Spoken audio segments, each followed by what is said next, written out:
Aujourd'hui, je vais répondre à une question importante que de nombreuses familles se posent. Vaut-il mieux détenir sa résidence principale en direct ou via une SCI? Une décision cruciale qui aura des conséquences sur la transmission, la fiscalité et la gestion de votre patrimoine au quotidien. Je vous explique tout cela juste après le jingle.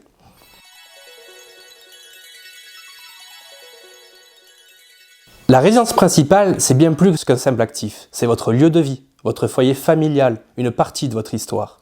Sa transmission peut vite devenir complexe, surtout quand les émotions s'en mêlent. En la détenant en direct, vous pouvez transmettre la nue propriété à vos enfants tout en conservant l'usufruit.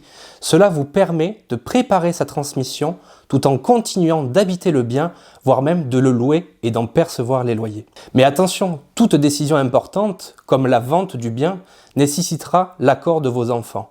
Et là, les désaccords familiaux peuvent survenir, notamment si certains souhaitent conserver le bien et d'autres non. Avec une SCI, c'est différent.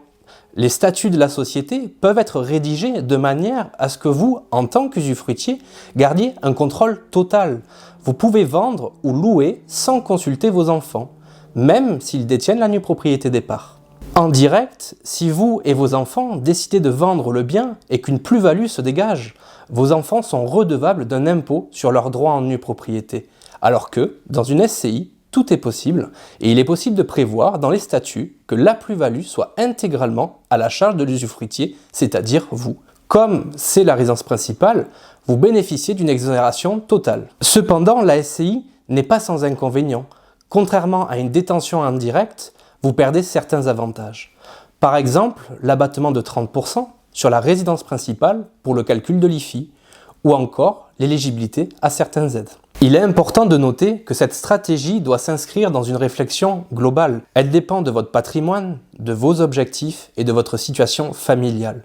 Si vous souhaitez en savoir plus sur les avantages, les limites et les scénarios dans lesquels cette solution pourrait vous convenir, je vous invite à lire notre article détaillé disponible sur l'espace patrimonial d'Origami Group. Le lien est en commentaire. Nous arrivons au terme de cette vidéo. Si elle vous a plu, laissez-moi un commentaire, partagez-la et likez-la. Je vous dis à très bientôt pour un nouvel épisode.